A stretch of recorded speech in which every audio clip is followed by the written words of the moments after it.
June 4, 1943. Railroad Street, Mexia, Texas. Unifizia Werner Burkhardt's pencil quivered slightly as he jotted in his concealed diary, chronicling thoughts that would have landed him in solitary confinement if discovered by his commanding officers. The Americans cannot be telling the truth. No nation could maintain such abundance while waging a war on two separate fronts. Through the train's glass, he had just seen something that defied 3 years of relentless Nazi propaganda. Every farmhouse, every street corner, every shop window radiated light.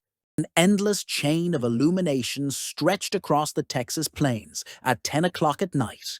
In Germany, blackout regulations had cloaked the Reich in darkness since 1940, and even prior to the war, only around 20% of rural farms had electricity. Yet here, in what Nazi propaganda depicted as a morally bankrupt and collapsing America, electricity flowed freely. 850 veterans of Erwin Rommel's Africa Corps disembarked from the passenger train. Not jammed cattle cars, not freight wagons, but cushioned Pullman coaches complete with dining services and sleeping compartments. The entire population of Mexia had gathered to witness their arrival. What no one realized was that this moment would spark one of the most profound psychological shifts in modern military history, a systematic dismantling of Nazi ideology simply through a demonstration of American industrial might. The formula for Allied victory was being written not in battle maps, but in production statistics, figures that would soon shatter every assumption these soldiers held about their enemies, their homeland, and the righteousness of their cause. The unraveling had begun on May 13, 1943, in Tunisia. General Jürgen von Arnim, Rommel's successor, surrendered along with roughly 250,000 to 275,000 German and Italian troops. Numbers fluctuated as scattered units capitulated over the following days. The Wehrmacht's most seasoned desert fighters, men who had pushed the British back to Egypt and earned the begrudging respect of Montgomery himself, were suddenly prisoners. Among them was Headman Friedrich Radke, recipient of the Iron Cross First Class, a veteran of the French campaign. Wounded twice in North Africa, Radke's diary, discovered decades later in the National Archives, offered historians the most detailed insight into the psychological impact of American captivity on German soldiers. The journey from defeat to revelation began at the port of Oruran, Algeria, as Radke and 30,000 other prisoners waited in temporary camps for transport ships. American efficiency was already starting to crack their preconceptions. The U.S. Army processed thousands of POWs daily with an organizational precision far surpassing anything the Wehrmacht had achieved at its zenith. Identity cards were photographed and filed, medical inspections conducted, vaccinations administered, Geneva Convention rights explained in fluent German by officers specifically trained for this task. But the first genuine shock came with the food. Oberreiter Hans Muhr, captured with the 21st Panzer Division, wrote to his mother 8 months later. In the cage at Oruran, while we awaited the ships, the Americans fed us better than we had eaten in 6 months of desert combat. White bread, real coffee, meat twice daily. We assumed it was propaganda, meant to impress us. We did not realize this was their standard military ration. The Liberty ships carrying them across the Atlantic were themselves marvels of American industrial power. The SS Robert E. Peary had been constructed in 4 days, 15 hours, and 29 minutes at the Kaiser shipyards in Richmond, California, a fact Germans would have dismissed as impossible propaganda. At peak production, 3 vessels were built per day, returning from delivering supplies to Europe. Rather than sailing empty, they transported up to 30,000 POWs monthly by the summer of 1943. The 2-week Atlantic voyage in July 1943 marked the second stage of psychological disruption. Feld Kurt Zimmermann of the 90th Light Division kept meticulous records, preserved in letters to his family post-repatriation. He noted how the ship's crew discarded more food daily than his entire company had received in weekly rations during the final months in Africa. American sailors tossed aside half-eaten steaks, whole loaves of bread. Gallons of milk past its prime, Zimmerman observed. This was done openly, without intention to mock. They simply had no concern for waste, as their supply was boundless. The ships themselves became floating classrooms in American industrial power. Prisoners learned their vessel was one of 2,110 Liberty ships built during the war, each requiring 250,000 parts sourced from factories in 32 states. The engines, they were told by talkative guards, were assembled from components manufactured in 3 separate plants, each cylinder producing 900 horsepower, then brought together at ports that had scarcely existed 2 years prior. Lieutenant Colonel Wilhelm von Stobern, scion of an aristocratic Prussian family that had served in every German war since Frederick the Great, would later write in his memoirs, "As our ship approached the American coast, I watched the radar antenna revolving atop the bridge. This technology, which we believed only we, or perhaps the British, possessed in limited quantities, was standard equipment on a cargo ship. It was then I first suspected Germany had already lost the war." August 2nd, 1943, Norfolk Naval Base, Virginia. The first glimpse of America shattered the last vestiges of Nazi propaganda claiming industrial weakness. The Norfolk base stretched across 4,300 acres, its docks extending for miles, cranes loading and unloading dozens of ships simultaneously. In one day, this port handled more tonnage than the entire German port of Hamburg, managed in a week. Gerrit Johann Weber, a factory worker before conscription, counted 47 cargo ships in various stages of loading or unloading. Each crane, he recorded in a private diary, lifted loads that would have required a dozen men and horses in Germany. They moved with electric power, smoothly, continuously, without the coal smoke that choked German cities. Prisoners were lined up for the march to waiting trains. Along the route, they passed parking lots brimming with civilian cars, hundreds belonging to dock workers. In Germany, private car ownership remained a privilege of the wealthy and party elite. The Volkswagen, promised to the public since 1934, was a propaganda dream, with fewer than 1,000 ever delivered. Here, ordinary laborers drove themselves to work, yet nothing prepared them for the trains themselves. Not boxcars, not 48 wagons that had transported men and horses across Europe, but full passenger coaches, Pullman cars with cushioned seats converting into sleeping berths, dining cars with white linens and silverware, observation cars with panoramic windows. Rodka wrote, "We boarded like tourists, not prisoners." American guards seemed almost embarrassed by the comfort. One sergeant apologized that the air conditioning in their car was malfunctioning. Air conditioning in August? They had believed such luxuries existed only on Hitler's personal train. The 3-day train journey from Norfolk to camps in Texas and Oklahoma would prove more damaging to Nazi ideology than any battlefield defeat. As the trains rolled through Virginia, prisoners pressed their faces against the windows, witnessing an America that could not exist according to everything they had been told. Every small town blazed with light. Martinsville, Danville, Greensboro, communities that in Germany might have been lucky to have a single electric street lamp, displayed illuminated shop windows and homes with multiple lights burning. Factories ran night shifts, windows glowing, parking lots filled even at midnight. Oberreiter Mayer, whose father had been a Nazi bloc leader in Hamburg, wrote in a letter discovered in 1987. That first night, the train passed through city after city. Every town was aglow with more electricity than the entire city of Hamburg. The guards assured us this was normal, that every American town had been electrified since the 1920s. I called him a liar. He simply shrugged and said what we would see for ourselves. In Roanoke, Virginia, the train halted to take on water and coal. The prisoners watched, astonished, as American railway workers completed in 30 minutes what would have taken 2 hours in Germany. Automated coal loaders, electric water pumps, mechanized lubrication systems, every step of the operation highlighted their technological superiority. Even more disconcerting was the casual affluence of the workers themselves. They wore leather boots that would have cost a German laborer 2 months' wages.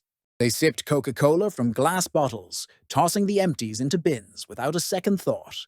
They smoked constantly, letting cigarettes burn down to half-length before extinguishing them. Hinrich Müller, an electrical engineer from Siemens, calculated that the single railway yard they stopped in consumed more electricity in 1 hour than his entire Berlin district used in a full day. The scale of waste astounded him. Lights burned in empty buildings. Electric fans spun in vacant rooms. It was the careless abundance of infinite resources. As the trains crossed into Tennessee and Kentucky, prisoners witnessed American industrial power in full force. Through the windows, endless factories stretched along the horizon, each larger than anything most had ever seen in Germany. The Alcoa aluminum plant in Tennessee extended 3 miles along the river, its electric furnaces consuming 175,000 kilowatts, more than the entire city of Munich. Near Louisville, the train slowed past the Rubbertown complex, where synthetic rubber factories had risen from empty fields in just 18 months. 4 massive facilities employing thousands produced 800,000 tons of synthetic rubber annually. Germany, despite pioneering the process, had never exceeded 120,000 tons in a year. Oberleutnant Erich Hoffmann, a chemist from IG Farben, grasped the significance immediately. In a post-war interview, he recounted, "I recognized those plants instantly. The distillation columns, the catalytic crackers, each one more advanced than anything we had built, and there were 4 of them here in a single location. And we were told dozens more existed across the country." The train passed Ford's Willow Run plant near Detroit, visible from miles away. Constructed in just 9 months, this one factory produced a B-24 Liberator bomber every 63 minutes. At peak output, 42,000 workers assembled bombers from 1,000 to 150,000 parts supplied by 1,500 subcontractors. The plant occupied 2.5 million square feet and consumed more electricity than the entire German city of Cologne. Hutman Verli, a Luftwaffe pilot downed over Tunisia, pressed his face to the window, counting 17 B-24s in various stages of assembly. We had been told that American planes were shoddily built, destined to crumble in combat. But here, before my eyes, the assembly lines moved with precision, the workmanship impeccable. These were not inferior aircraft. They were simply constructed at a pace we could not have imagined. As the trains ventured deeper into America, the dismantling of Nazi myths intensified. In St. Louis, they crossed the Mississippi River on the Eads Bridge. Below, barges transported more grain than Germany had harvested in 1942. Grain elevators lined both banks, each capable of feeding a German city for months. Raitzia Karl Schmidt, a Bavarian farmer's son, noted in his diary, "The Americans move food as we move ammunition, endlessly, without concern. I watched one barge being loaded with enough wheat to sustain my entire village for 5 years. The crane operator was eating a sandwich with meat thicker than our weekly ration." In Kansas City, the train paused at a massive stockyard, teeming with tens of thousands of cattle awaiting slaughter. The aroma of meatpacking plants carried for miles. German POWs, who had subsisted on 200 grams of meat per week in Africa when lucky, watched American workers eating beef sandwiches during their breaks. "They consumed meat as we wished we could eat bread," wrote Gefreiter Paul Fischer. A guard bought us hamburgers from a nearby stand, meat, cheese, and vegetables on white bread, 15 cents each. He purchased 20 without hesitation, paying with a single dollar bill. This was not special. It was their everyday food. The arrival at the camps introduced another layer of cognitive shock. Camp Hearn, Texas, completed in just 4 months, housed between 3,000 and 4,800 prisoners in conditions surpassing most civilian standards. Wooden barracks featured electric lighting, flush toilets, hot showers, and steam heat. Each building used more lumber than many entire German villages possessed. The camp hospital amazed even the most experienced medical officers among the prisoners. Oberst Lieutenant Colonel Dr. Friedrich Bauer, chief surgeon of the 164th Light Division, found equipment superior to most German civilian hospitals, X-ray machines, surgical instruments, and pharmaceutical supplies unavailable in Germany since 1941. All this was standard for enemy prisoners. Penicillin, considered miraculous, was administered freely even for minor infections. German soldiers had died for want of basic sulfur drugs, yet here, Americans provided the most advanced medicine without hesitation. The camp kitchen became yet another lesson in American abundance. Prisoners assigned to culinary duties discovered walk-in refrigerators, electric mixers, automated dishwashers, and gas ranges capable of preparing meals for 5,000 men. Daily rations included fresh milk, eggs, meat, vegetables, and white bread in quantities German civilians had not seen since 1939. Feldwebel Otto Krebs, former Munich hotel chef, wrote, "Today, we discarded more food than my family had seen in 3 years. Not spoiled, just excess. American regulations required us to prepare 10% more than necessary to ensure every prisoner received full rations. The surplus was thrown away. I wept as I tossed perfectly good bread into the trash." By September 1943, labor shortages in American agriculture led to the employment of POWs in fields and factories nationwide. This pragmatic decision proved more devastating to Nazi ideology than any propaganda could. Groups of prisoners were trucked daily to work sites, traversing the American heartland without blindfolds or restricted routes. They saw everything: endless corn and wheat fields, factories operating 3 shifts, stores brimming with goods, parking lots full of cars, houses equipped with refrigerators and radios.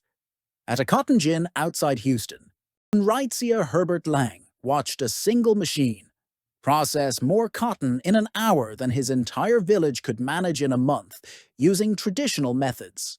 The gin drew electricity from the Colorado River Authority, part of a rural electrification initiative that had powered 90% of Texas farms by 1943. The farmer operating the gin was no aristocrat or party member, just a regular man. Yet he had electricity, running water, a truck, a car, and a tractor.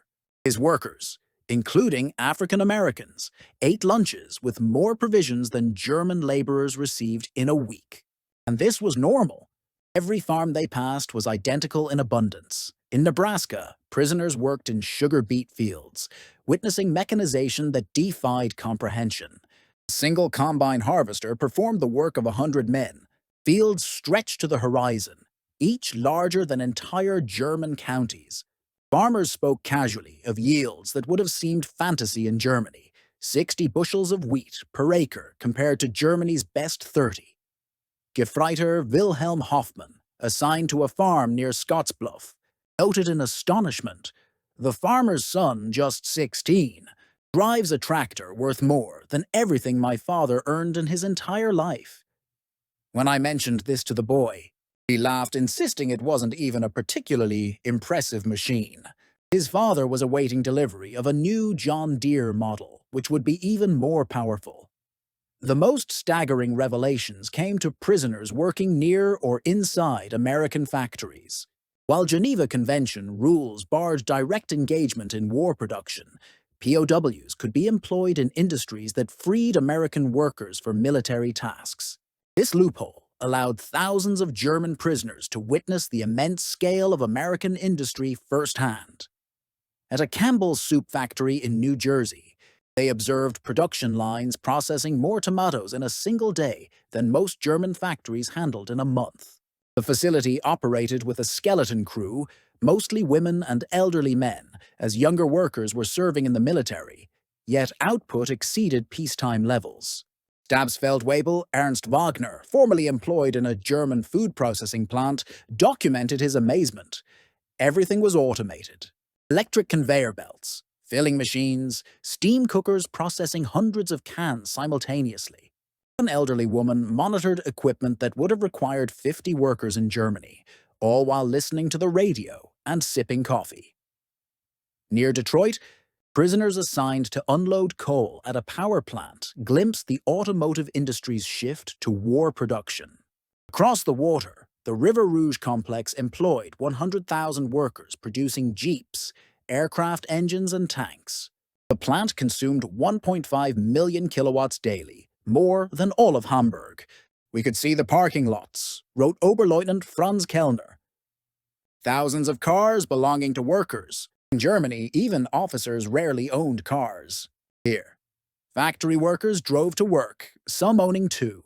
One for labor, one for the family. We thought he was mocking us.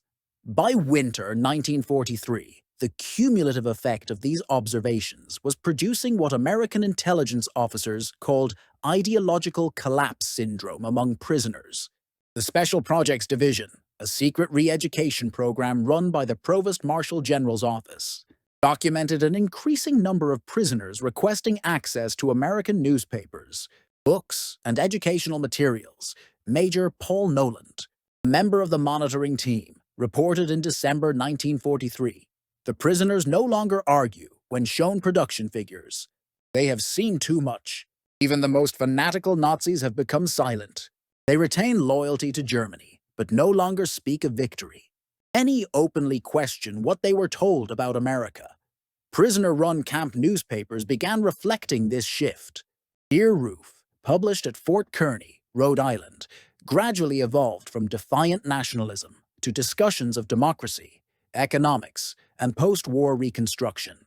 Carefully selected anti-Nazi prisoners oversaw editorial content, finding their audience increasingly receptive. Lieutenant Hermann Gutz, captured with the 10th Panzer Division, wrote in a letter intercepted by American censors, "We were told America was a mongrel nation, weak, divided and controlled by Jews, incapable of military prowess.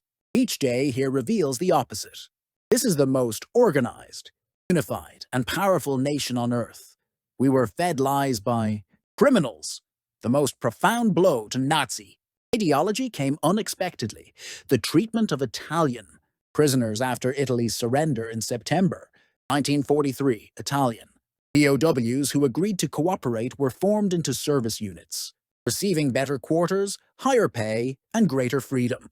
German prisoners watched their former allies working alongside Americans, eating in restaurants, even dating American women.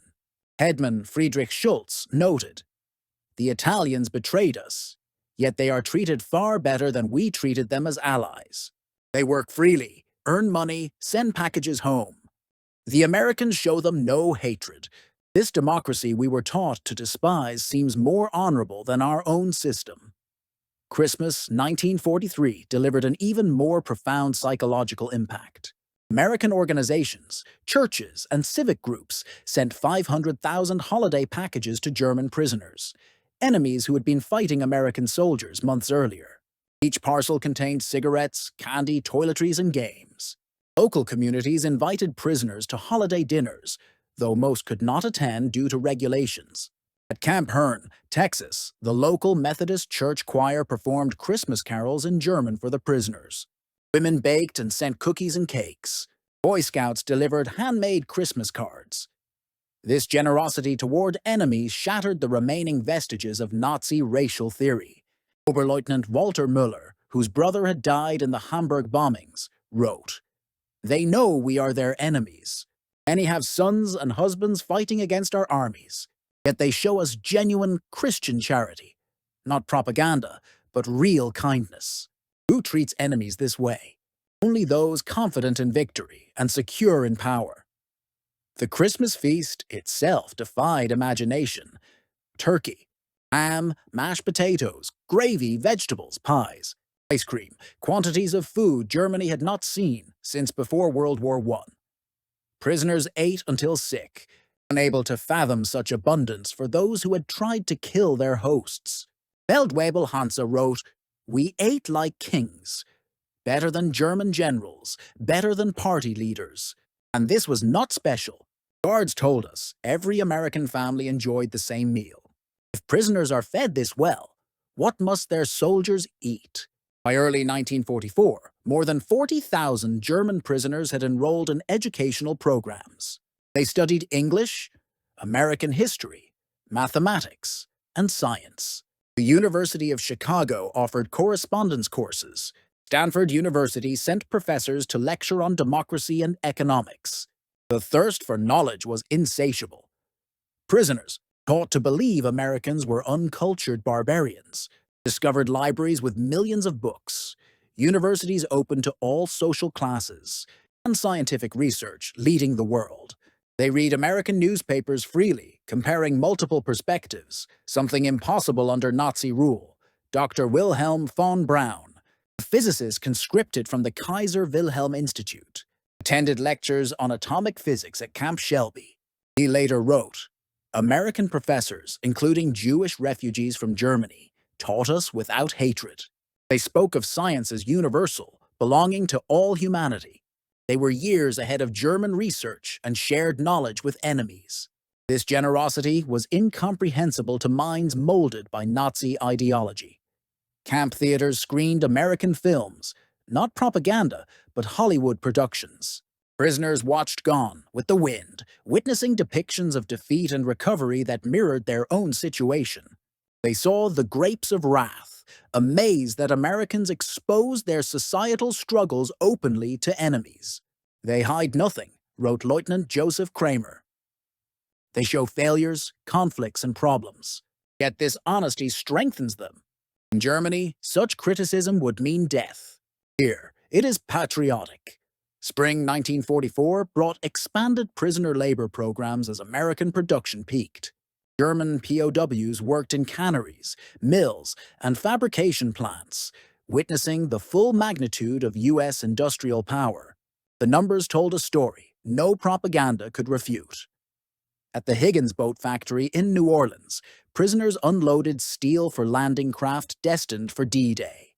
They watched workers assemble 700 boats per month, each requiring 20,000 parts. The factory employed 20,000 workers, including thousands of women operating cranes, welding hulls, and managing production lines. Stabsfeldwebel Kurt Zimmermann wrote, "Women doing men's work, African Americans running complex machinery, teenagers operating drilling equipment. Everything we were told was impossible in a democracy. Yet here it is. Yet production never slowed. Factories ran 3 shifts, 24 hours a day, 7 days a week. They produced more landing craft in a single month than our entire Navy could build in a year." At Republic Steel in Ohio, prisoners witnessed the staggering output of 10,000 tons of steel daily.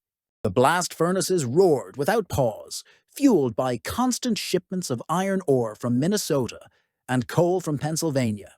The scale was beyond German comprehension.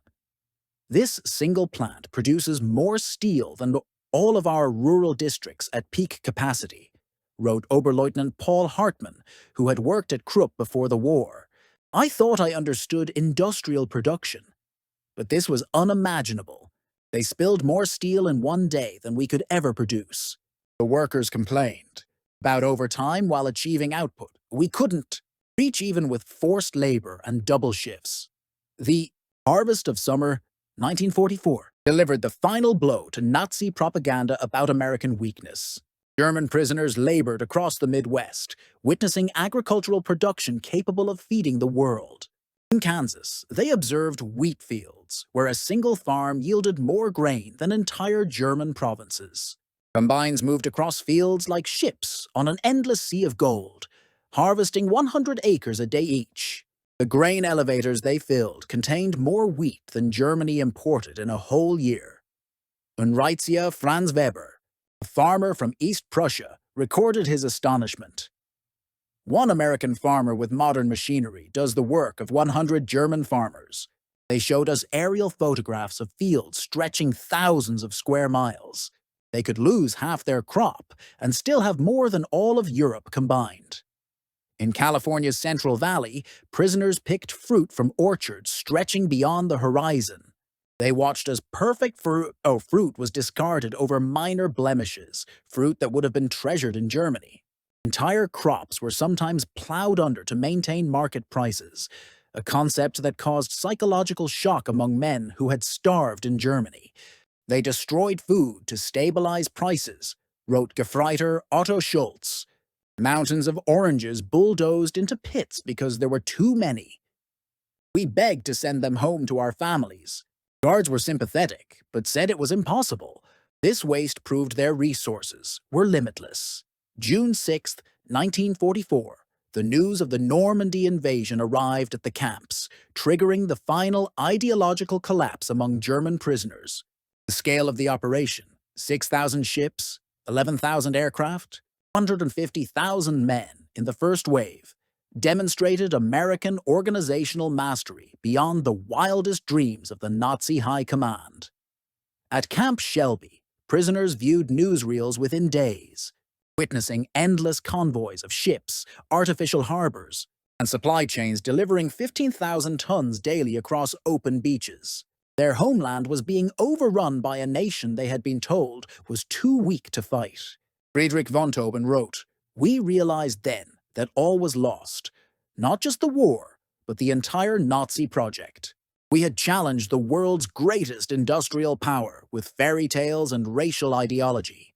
We sent horses against trucks, rifles against automatic weapons, courage against boundless resources."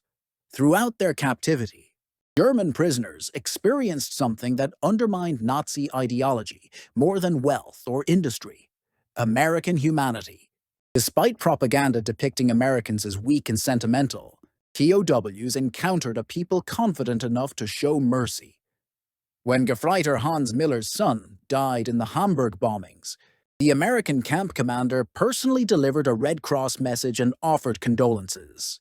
When Lieutenant Paul Fisher's wife struggled to feed their children, American church groups sent packages to her in Germany, enemy civilians in a country America was actively bombing.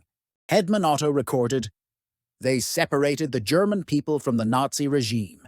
They fought Hitler, not Germans." This distinction, which seemed like propaganda, proved real. They prepared us to rebuild Germany, not to destroy it. Medical care was equally transformative. German doctors worked alongside American staff, learning advanced techniques and using modern equipment. Prisoners received surgeries otherwise reserved for the elite in Germany. Mental health treatment, virtually non-existent in the Wehrmacht, was provided to traumatized soldiers. Dr. Friedrich Bauer wrote, "They treated attempted suicides with counseling, not punishment. Prisoners with mental breakdowns received therapy, not beatings. This humanity revealed a strength we had never understood: the confidence of true power." By March 1945, the secret re-education program had produced remarkable results. Over 25,000 prisoners had enrolled in democracy courses. Camp newspapers published articles on constitutional government, free markets, and civil rights. Discussion groups debated post-war Germany. The program's success exceeded expectations. Prisoners who arrived as fanatical Nazis were now writing essays on democratic reconstruction. Officers who had sworn oaths to Hitler began planning how to implement American agricultural methods in post-war Germany. "We became missionaries for democracy," admitted Aust Hermann. Göring, no relation to the Reichsmarschall, in a 1975 interview. "Not through coercion, not propaganda, but observation. We saw it work. Ordinary people lived better than German aristocracy. We wanted that for Germany." The transformation was so profound that American authorities worried some prisoners might embrace American ways too fully. Some requested to remain in the United States after the war. Others married American women met through correspondence programs. Thousands would eventually immigrate in the 1950s. April 1945 brought the final revelation. As American forces liberated concentration camps in Germany, footage was shown to prisoners.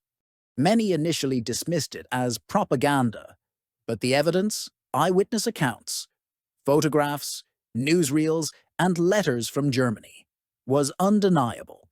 The psychological impact was devastating. Men who had retained pride in German honor now faced the complete moral collapse of their nation. Everything they had fought for was not only defeated, but morally corrupt. Headman Walter Schmidt wrote the clearest summary. We thought we were warriors for a great cause. We discovered we were tools of criminals. We believed we were bringing civilization to inferior peoples. We found that we were the barbarians.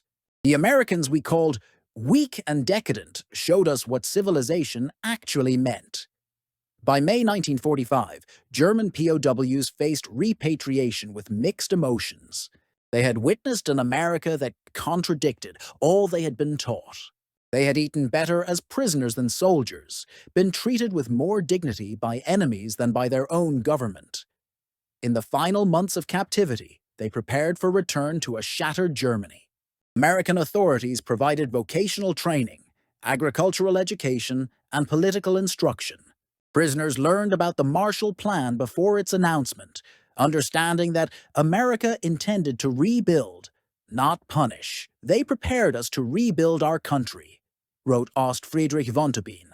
They gave us skills, knowledge, hope. They transformed defeated soldiers into future citizens. Between 1945 and 1946, 371,683 German POWs were repatriated from American camps. They returned to a divided, destroyed, and destitute Germany, but brought something invaluable: first-hand knowledge of how a democratic, industrial society functioned. The German POWs, who had witnessed American prosperity, became unexpected agents of transformation for post-war Germany. They had seen industrial efficiency, agricultural abundance, and the practical application of democratic principles. They knew Reconstruction was possible because they had observed it firsthand. Many former POWs later rose to prominence in West Germany's recovery.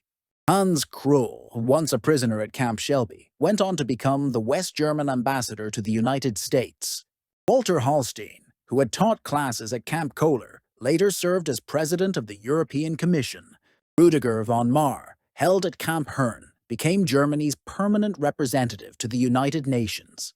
Edward Ackermann, detained at Fort Robinson, led efforts in agricultural reform.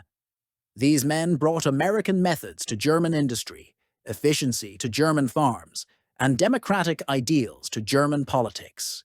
The so-called economic miracle of the 1950s rested in part on the knowledge and inspiration gained in American prison camps. We learned that prosperity came from freedom, not conquest, Hans Kroll wrote in his memoirs. We saw that democracy generated wealth. Diversity provided strength, and treating workers well increased. Productivity, the lessons absorbed during captivity, directly shaped the new Germany. Historians regard the German POW experience in America as one of history's most successful re-education programs. It succeeded without coercion and without propaganda in the traditional sense. Instead, it relied on observation. Prisoners saw American society functioning at peak efficiency while treating enemies with dignity. They witnessed industrial might that made German production appear primitive, and a standard of living that exposed Nazi promises as empty fantasies. Dr. Arnold Kramer, a leading historian on German POWs in the United States, concluded, "America won the propaganda war not with clever words, but through sheer reality. Every meal, every electric light, every working toilet was an argument against Nazism." The POWs were converted by prosperity. The statistics confirm the program's success. Of the 371,683 German POWs held in America, fewer than 1% attempted escape, totaling just 2,222 attempts. Post-war surveys showed 95% rated their treatment as good or excellent. Thousands continued corresponding with American families for decades. In 1985, on the 40th anniversary of the war's end, over 500 former POWs returned to Austin, Texas, many bringing their families to witness the places where their transformation began. Former Oberleutnant Hans Wehr, once held at Fort Robinson and later a physician in Georgetown, Maine, spoke at the reunion. Life in the camps was a vast improvement for many of us who grew up in cold water flats in Germany. We discovered running water, central heating, and abundant food. But more than that, we discovered dignity. Stabsfeldwebel Kurt Meir, who had worked on Iowa farms, added, "The farmers treated us not as enemies, but as young men far from home. They shared meals, knowledge, and sometimes their homes. This humanity, from people whose sons were fighting against us, changed us forever. At the reunion dinner, former Oberst Hermann Gutz delivered the keynote address. We came to America as enemies, as Nazis believing lies. We left as friends, as Democrats, as men who had seen the truth. America showed us that strength comes not from conquest, but from production. Not from hatred, but from diversity. Not from tyranny, but from freedom. We witnessed the arsenal of democracy at full production. We saw farmers feeding the world, workers building the tools of victory, and citizens treating enemies with dignity. America's true weapon was not bombs or tanks, but the capacity to create abundance and the confidence to do so. The scope of the German POW experience can be measured in stark statistics. Over 500 camps in 45 states, including 175 main camps with 325 branch camps, housing from 250 to 12,000 prisoners each, most completed in an average of 90 days. Of the total 425,871 Axis POWs in the United States, the peak population of 371,683 arrived by May of 1945. Labor contributions totaled 14 million man-days in agriculture, 100 million board feet of lumber processed, and 230 million in labor value, with prisoners earning about 80 cents per day. They filled critical labor shortages in 46 states. Escape attempts totaled 2,022, with no permanent escapes, and all recaptured within 24 hours. Education programs reached over 40,000 prisoners, with 30,000 learning English, 15,000 in vocational training, and 8,000 participating in university correspondence courses. More than 12,000 maintained correspondence with American families for decades. Treatment assessments showed 95% rated conditions as good or excellent. 74% reported captivity positively changed their worldview, and fewer than 10% remained committed to Nazi ideology by 1945. These men did more than witness history. They were transformed by it. Captivity became education, defeat became enlightenment, and imprisonment became liberation from the ideological chains of Nazism. America's greatest victory was not only on the battlefield, but in the prison camps, where overwhelming evidence of democratic prosperity achieved what armies could not: the complete transformation of enemy minds. They arrived as believers in German superiority and American weakness. They left knowing the truth. American industrial might was incomprehensible, its society secure, humane, and productive. The trains that brought them into captivity in 1943 carried warriors of the Third Reich. The ships that returned them to Germany in 1946 carried architects of democracy. They had seen the future, and it worked. Their story stands as testament to a profound truth. The most powerful weapon in America's arsenal was not tanks or bombs, but the sheer demonstration of a free society's ability to create abundance. German POWs were astounded by American industrial power, but ultimately, they were converted by it. In their transformation lay the seeds of Europe's post-war recovery and the final defeat of the Nazi dream. They returned to Germany not as defeated enemies, but as witnesses to the potential of a free society. The West German economic miracle of the 1950s was built on foundations laid in American prison camps, where soldiers learned that prosperity comes not from conquest, but freedom, not from racial superiority, but human dignity, not from totalitarian control, but democratic cooperation. The German POWs arrived expecting to find a weak, divided nation on the brink of collapse. Instead, they discovered an industrial colossus with surprising humanity. They came as prisoners, but left as witnesses to the arsenal of democracy at its peak. In their astonishment at American abundance lay the psychological seeds of the Atlantic Alliance, the Marshall Plan, and the democratic reconstruction of Germany. They had seen America firsthand, and they would never be the same. Their children would grow up in a democratic Germany, aligned with the United States. A partnership rooted in the transformation that began when 1,850 Africa Corps veterans stepped off a train in Mexia, Texas, and discovered that everything they had believed was false. The story of German POWs in America is ultimately a story of redemption through revelation. It demonstrates that sometimes the greatest victories are won not by destruction, but by demonstration, not by propaganda, but by prosperity, not by hatred, but by humanity. The German soldiers who witnessed American industrial capacity became unwitting ambassadors of democracy, carrying back to their homeland the seeds of change that would bloom into one of history's most successful post-war reconstructions. Their journey, from Nazi warriors to democratic citizens, remains one of the most extraordinary transformations of the modern era. This was accomplished not through force or coercion, but through the undeniable power of example, the overwhelming evidence of what free people could achieve when they worked together.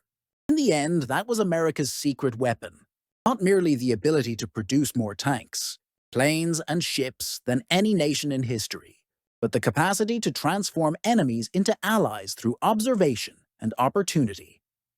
The German POWs were stunned by America's industrial might, but more importantly, they were changed by it. And in that transformation lay the foundation for a better, freer world.